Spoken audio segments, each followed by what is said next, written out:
찬미 예수님, 오늘은 우리 신앙에서 꼭 한 번은 깊이 묵상해야 할 주제, 죄와 벌에 대해 이야기해 보려 합니다. 벌이라고 하면 왠지 무섭게 들리지만 사실 하느님께서 우리를 사랑하시기에 주시는 정화의 길입니다. 인간은 누구나 죄를 짓습니다. 마음속 생각에서부터 말과 행동까지 우리는 종종 하느님의 뜻을 어깁니다. 죄는 용서받을 수 있지만 벌은 반드시 따르게 되어 있습니다. 벌은 단순한 처벌이 아니라 우리의 영혼을 깨우고 올바른 길로 나아가도록 돕는 하느님의 사랑의 도구입니다. 죄는 단순히 법을 어긴 것이 아닙니다.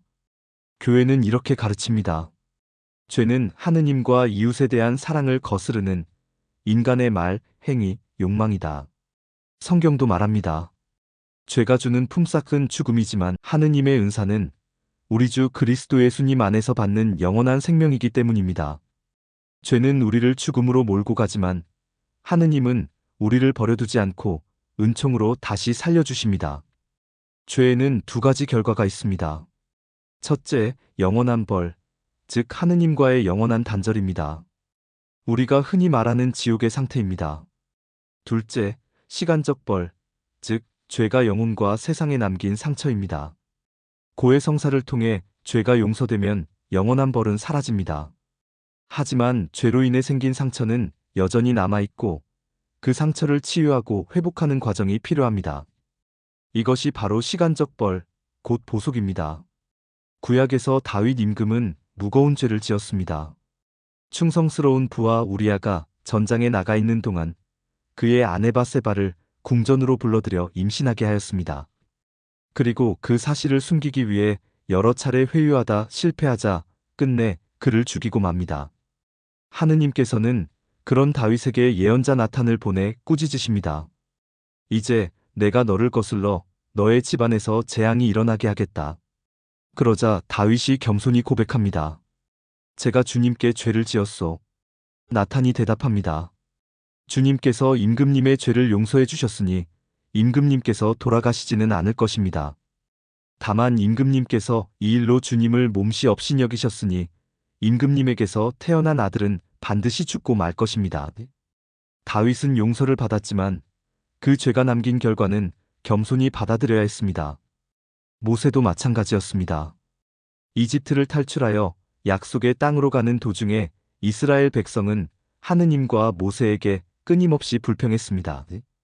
친 광야에 이르렀을 때에도 물이 없다고 불평하며 원망하였습니다. 만남의 장막에서 주님께서 모세에게 이르셨습니다.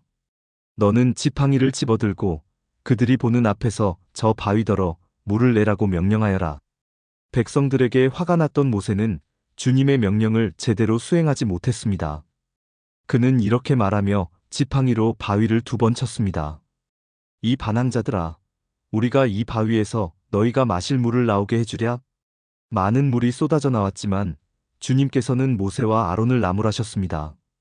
너희는 나를 믿지 않아 이스라엘 자손들이 보는 앞에서 나의 거룩함을 드러내지 않았다. 그러므로 너희는 내가 이 공동체에게 주는 땅으로 그들을 데려가지 못할 것이다. 주님의 뜻과는 달리 모세는 자신의 화난 감정에 못 이겨 마치 자기가 물을 내어주는 것처럼 행동했습니다. 지도자로서의 자세를 잊어버리고 백성들이 함께 계시는 주님을 바라보도록 해주지 못했습니다. 모세는 결국 무리바에서 하느님의 명령을 어긴 뒤 약속의 땅에 들어가지 못합니다. 용서는 받았지만 정의의 질서는 회복되어야 했던 것입니다. 예수님께서도 이렇게 말씀하십니다. 네가 마지막 한 입까지 갚기 전에는 결코 거기서 나오지 못할 것이다. 이 말씀은 죄의 결과가 회복될 때까지 기다려야 함을 알려줍니다. 마음에 새깁시다. 사랑은 정의를 무시하지 않고 완성합니다. 다행히 우리는 이 세상에서 기도와 선행으로 보속할 수 있습니다. 자선을 베풀고 미사에 참여하고 어려움을 인내하며 영혼을 깨끗하게 할 수 있습니다. 교회는 전대사와 한대사를 통해 벌을 줄여주는 은총을 선물하기도 합니다. 고통 역시 보속이 됩니다. 병, 시련, 슬픔을 하느님께 봉헌할 때 그것이 우리 영혼을 정화하고 다른 영혼들을 위한 전구가 됩니다. 시에나의 성녀 카타리나는 깊은 기도 속에서 하느님의 음성을 들었습니다. 그분은 이렇게 말씀하셨습니다. 자녀야, 죄는 용서되지만 그 결과는 회복되어야 한다. 죄가 영혼에 남긴 얼룩은 사랑으로 씻어야 한다. 그래서 카타리나는 단식과 고행으로 자신뿐 아니라 다른 이들의 죄까지 보속하려고 했습니다. 아르스의 본당 신부 성 요한 비안네는 하루 종일 고해성사를 보며 지쳤지만 밤마다 본당 신자들을 위해 기도와 단식을 계속했습니다. 그는 말했습니다. 죄는 용서받지만 벌은 남는다. 우리가 이 세상에서 벌을 치르지 않으면 죽은 뒤에 치러야 한다. 그의 보속과 기도 덕분에 수많은 사람들이 회개했습니다. 사랑하는 여러분, 우리 삶 속에서 쉽게 볼 수 있는 작은 죄가 있습니다. 예를 들어 손주를 돌보면서 작은 거짓말을 했다고 합시다. 간식은 조금만 줄게라고 말했지만 손주에게 몰래 조금 더 주게 되는 상황입니다. 처음에는 사소한 일 같지만 나중에 손주가 부모에게 무심코 말하며 생긴 갈등이 우리의 마음에 불편함과 후회를 남깁니다. 이처럼 작은 거짓말이나 부주의한 행동도 관계의 균열을 불러오고 마음속 불안과 죄책감이라는 벌로 이어집니다. 하느님은 이를 통해 우리가 반성하고 회개하며 더 올바른 선택을 하도록 인도하십니다. 반대로 큰 죄는 사회적, 법적 처벌로 이어지기도 합니다. 횡령, 사기, 폭력과 같은 범죄는 단순히 하느님의 법뿐 아니라 인간 사회의 법을 어기는 것이기에 반드시 결과가 따릅니다. 현실에서 겪는 사회적 결과와 내적 고통 모두 하느님이 주시는 경고이자 사랑입니다. 젊었을 때 잘못된 선택이 늦게 나타나 삶에 영향을 줄 수 있습니다. 예를 들어 젊어서 건강을 소홀히 하고 무리한 생활 습관을 이어갔을 때 지금 노년이 되어서 나타나는 질병과 불편함이 벌이 될 수 있습니다. 그러나 이를 통해 자신을 돌보고 감사하며 살게 되는 교훈을 얻을 수 있습니다. 신앙생활에서도 미사를 게을리하거나 기도를 소홀히 했을 때 느끼는 마음의 공허함. 이는 내적 벌이지만 다시 신앙으로 돌아오도록 이끄는 기회가 됩니다. 벌은 우리에게 책임감을 가르치고 다시는 같은 잘못을 반복하지 않도록 돕습니다. 우리는 용서를 통해 하느님의 자비를 경험하지만 동시에 벌을 통해 삶의 진리를 배웁니다. 벌은 단순한 고통이 아니라 회개의 기회로 받아들이라는 메시지입니다. 우리의 삶 속에서 마주하는 작은 벌과 불편함을 피하지 말고 이를 통해 하느님께 가까워지도록 노력합시다. 내가 한 행동이 가족, 친구, 이웃에게 어떤 영향을 미쳤는가? 벌을 경험하며 무엇을 배우고 있는가? 다시는 같은 잘못을 반복하지 않도록 나는 무엇을 해야 하는가?